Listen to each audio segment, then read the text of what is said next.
I'm really sorry. It's okay. Take your time and tell me slowly. Even though she was on the verge of tears, I gently encouraged my niece, who was trying to speak to me. Well, actually. Before saying anything further, my niece pulled something out of her pocket and played an audio recording. This is. I was shocked by the voice I heard and cursed my own foolishness. I had no idea the situation was so tragic and difficult. I wept at the overwhelming revelation and steeled myself for what I had to do next. My name is Kathy. I work at an IT company, where I am a hardworking career woman. Despite being a woman, I hold a position of responsibility and earn enough to live comfortably. Although I could live on my own, I live with my parents because my workplace is close to home, and I can also work remotely. I contribute financially to the household, and my parents prefer to live with me because they would be lonely otherwise. I have an older sister, who is 2 years my senior. She used to live happily with her kind husband and their daughter, Susan. However, her husband passed away from an illness 3 years ago. At his funeral, seeing my sister completely exhausted, I said, "Sis, why don't you come back home until things settle down? You also have Susan to think about." Thank you for worrying, Kathy. But I'll be fine. She refused to come back home. At the time, I found it a bit strange that she was so adamant about not returning, but I assumed it was because she was always strong-willed and didn't want to rely on our parents. She continued to work and raise her child as a single mother. Knowing the burden on her increased after her husband's death, I stayed in frequent contact with her. She always reassured me that she was fine, repeating the same response each time. Despite our communication, my sister fell ill a year ago and passed away. We took Susan, still an elementary school student, into our home. Since coming to live with us, Susan seemed very down. I remembered her as a cheerful and energetic girl when her parents were alive. She used to be so lively. Losing both parents in quick succession must have been a terrible shock. I wanted her to regain her energy as soon as possible.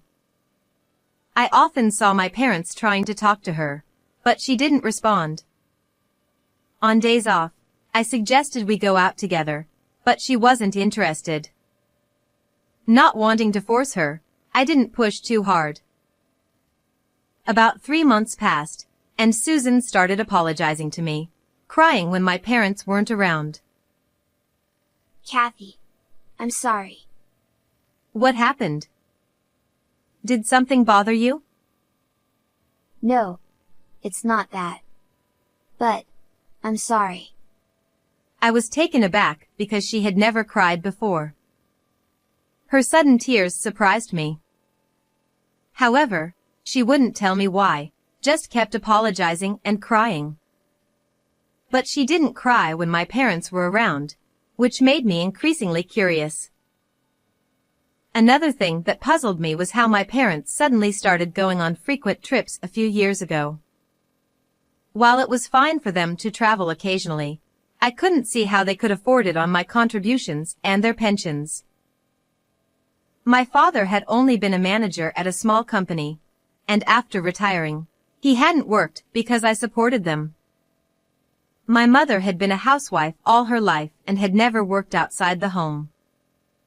Despite this, I ended up doing most of the household chores. Mom, Dad, it's fine to travel sometimes, but please save some money. You don't need to tell us that. We're careful with our spending. I worked hard for you all these years. And we don't have much time left. Don't say things like that. Then let us enjoy ourselves. Stop meddling in our affairs. All right. I tried to gently suggest they save money, but they brushed it off, saying they had little time left, which left me exasperated. Whenever they went on resort trips, Susan seemed like she wanted to tell me something but never did. I decided not to push her to speak until she was ready. A few months later, my father approached me, looking quite pleased. Oh, Kathy. Yes? What's up? Your mother and I are going on a week-long overseas trip soon. What? An overseas trip? How can you afford it? I just told you to save money. We came into a bit of money. From where? Does it matter? Let us create some memories in our old age. Your mother is right. Let us have this experience of traveling abroad. All right, fine. Although I found it suspicious that they wouldn't disclose the source of their money, I decided not to pry any further, thinking it was their money after all. We'll be off now. Take care of things at home. Got it. Have a safe trip. On the day of their trip, my parents left cheerfully, promising to bring back souvenirs. After seeing them off, I turned to go back to the living room and found my niece standing there, looking like she was about to cry. Realizing this situation couldn't continue, I decided to ask her what was wrong. Susan, what's the matter? Your grandparents have left for their trip. It's just the two of us now, so take your time and tell me anything. I'm sorry. As I gently asked her, she began to cry and apologize again. Unsure of what to do, I continued to encourage her. Kathy, actually. She took out her smartphone from her pocket and pressed play. The recording that played was filled with my parents' angry voices. What is this? No matter how I listened, it was clearly my parents' voices. However, they had never raised their voices like this before. I had never heard them shout like this, and I was shocked. Is this really Grandpa and Grandma? Yes. They often came over when my parents were still alive. Susan began to explain. According to her, my parents frequently visited her home when they were alive, constantly nagging and complaining. The complaints revolved around disapproval of my sister's marriage and irrational demands for money, claiming it was compensation for taking their daughter away. I was shocked to hear my parents were such people.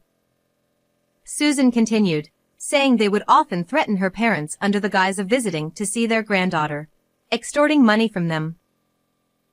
Every time they came, I would hide in my room. Your parents probably didn't want you to be frightened by their behavior. I think so too. But I was always terrified because they were constantly yelling at my parents. I see. That must have been tough. But how did you manage to record this? Susan explained that she had been given an old smartphone of her parents as a toy, and she happened to have it with her at the time, so she recorded their voices. I was grateful she had done this. I asked another question that had been bothering me. Susan, how often did they come to your house? I think it was almost every week. To think they visited my sister's family that often without my knowledge. Now that I thought about it, my sister and her husband had started to look more haggard every time I saw them.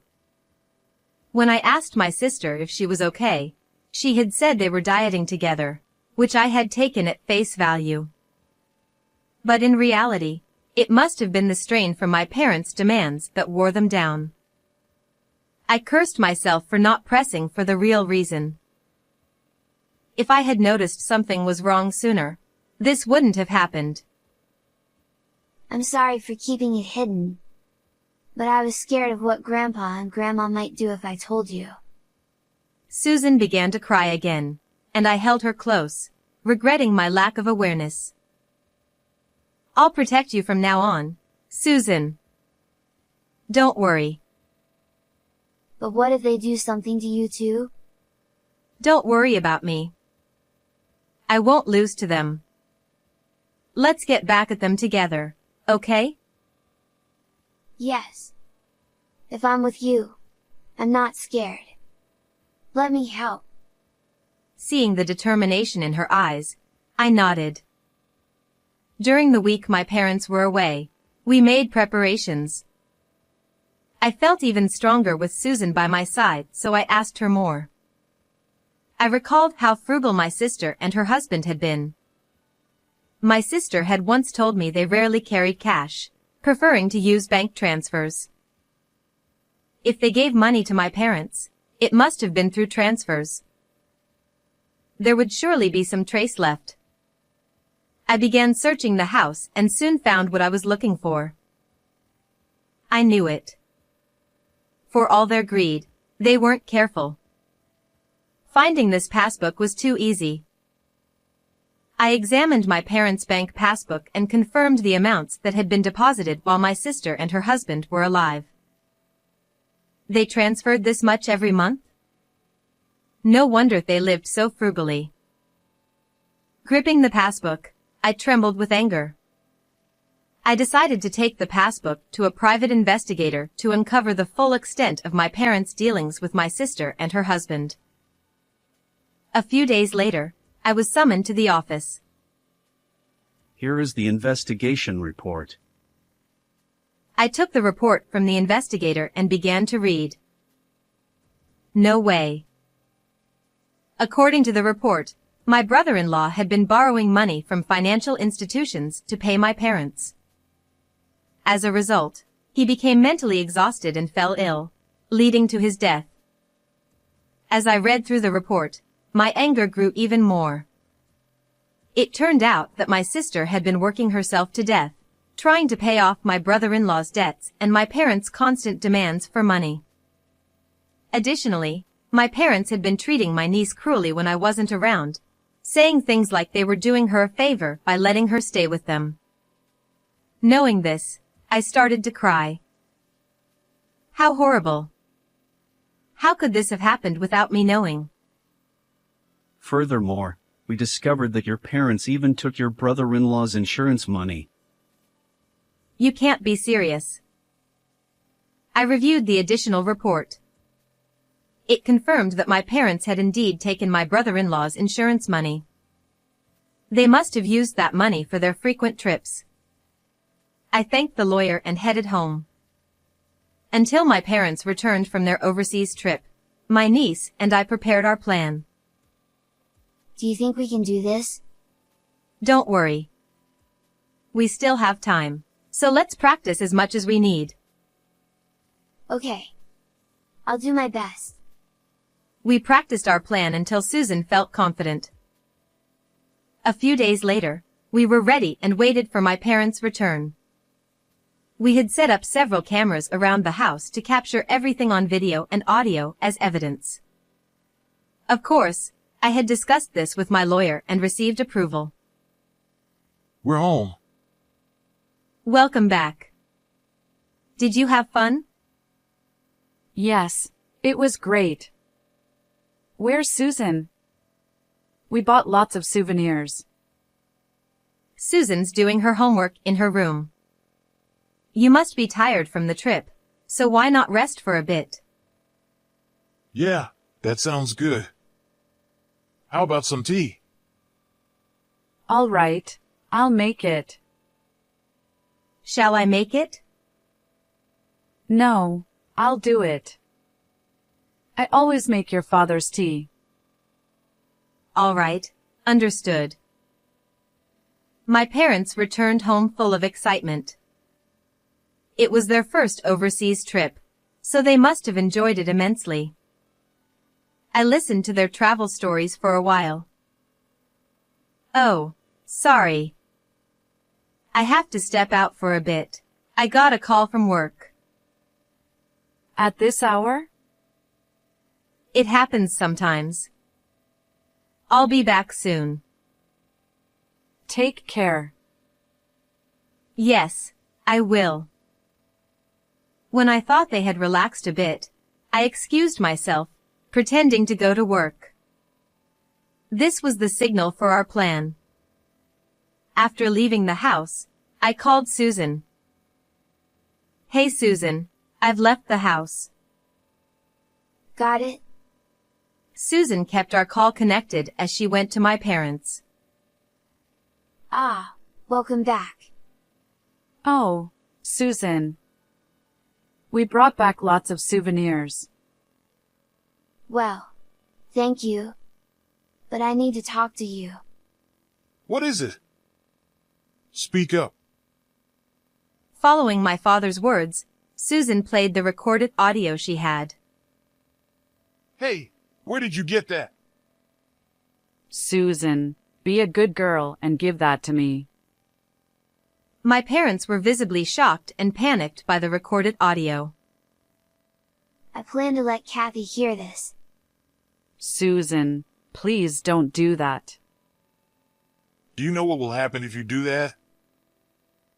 But, this isn't right. We took you in when you had nowhere else to go, so you should listen to us. Yes, if it weren't for us, we wouldn't be getting any welfare benefits. Then why are you kind to Kathy? My parents became furious and started berating Susan. Despite being on the verge of tears, Susan continued in a trembling voice. We're nice to her because she brings money into the house. That's right. We're living off your father's pension now, so we don't have money. If Kathy leaves, we'll be in trouble. Exactly. As long as she's around, she'll always give us money when we need it. She's a convenient fool. That's awful. Hearing my parents' true feelings, I decided not to let Susan suffer anymore and headed back home. My anger, already at its peak, boiled over as I rushed into the living room. I heard everything. I burst through the door, raising my voice. Oh, what? Kathy? How long have you been here? What about work? I don't care about work. I heard what you really think about me. You see me as nothing more than a cash cow and a housekeeper. Of course. We're not working anymore. How else are we supposed to live on just a pension? That's right. We need your help to survive. They didn't deny it and instead shamelessly demanded money from me. The thought of staying in this house for their sake made me sick. If that's how you feel, I won't give you any more money. I'm taking Susan, and we're leaving. Don't ever contact us again. I won't allow it. How will we live without you? I know everything. I know you took money from my sister and brother-in-law. What are you talking about? Susan, did you? I'm sorry. I told Kathy everything. Exactly. We have all the evidence, so don't bother arguing. I told Susan to get her things, and she nodded and went to her room. Hey, are you serious? Kathy? You're joking, right? You wouldn't abandon us. No, I'm not joking. I can't believe you were such awful people. When Susan returned with her belongings, I took her hand, and we left the house. We stayed at a hotel near my workplace, as I had arranged beforehand. However, we didn't stay at the hotel for long. Within a few days, I found a new place to live. A few days after Susan and I moved into our new home, I received a call from the police. Really? Is that true? The police told me my parents had been arrested for shoplifting. No way. I had only been gone a few days. There's no way the money I gave them could have run out so quickly. Besides, they were getting welfare benefits for taking care of Susan. With these thoughts, I reluctantly went to the police as their guarantor. My parents, looking repentant, apologized. I'm sorry. We just made a mistake. I apologized to the police and took my parents back to the house. With no money, the electricity, gas, and water had been cut off. The house was in a terrible state, reeking of filth. My mother had never been good at housekeeping, and it showed in just a few days. How did everything get cut off? Were you that broke? And what's with this mess? Of course we're broke. We were enjoying our retirement. I can't do housework anymore. I'm not as young as I used to be. You took Susan, so we stopped getting welfare. My pension isn't enough to live on. Exactly. If you had kept giving us money, we wouldn't have had to steal. My parents angrily blamed me for their situation. I could only sigh at their absurdity. This is your own fault. How many times did I tell you to save money? Yet you kept going on week-long trips every few months. Enough of that. Just give us the money. Pay for the utilities. We can't live here without them. And get a cleaning service. This place is uninhabitable. They kept demanding money and blamed everything on me. I was beyond anger. I was simply fed up. All right. You refuse to acknowledge your faults. In that case, I'm done. What? What are we supposed to acknowledge? I see. You won't admit your fault. Fine. This is the last time I'll speak to you. I'm cutting ties with you. Don't contact me again. I left the house. A month later, the house was vacant. The house, in my name, was sold, forcing my parents to leave. They had forgotten that detail. After some time had passed, I went to apologize to the neighbors for any trouble caused. They told me loan sharks had been lurking around, indicating my parents had turned to them for money. Rumor had it they were seen in a park, looking disheveled. Later, I legally separated from my parents and adopted Susan as my daughter. Now, we share a bond stronger than most parent-child relationships. Our life stabilized, and Susan regained her cheerful spirit, making me happy. I vowed to continue watching over her and make my late sister proud. How did you like this story? Please subscribe to my channel. See you in the next video.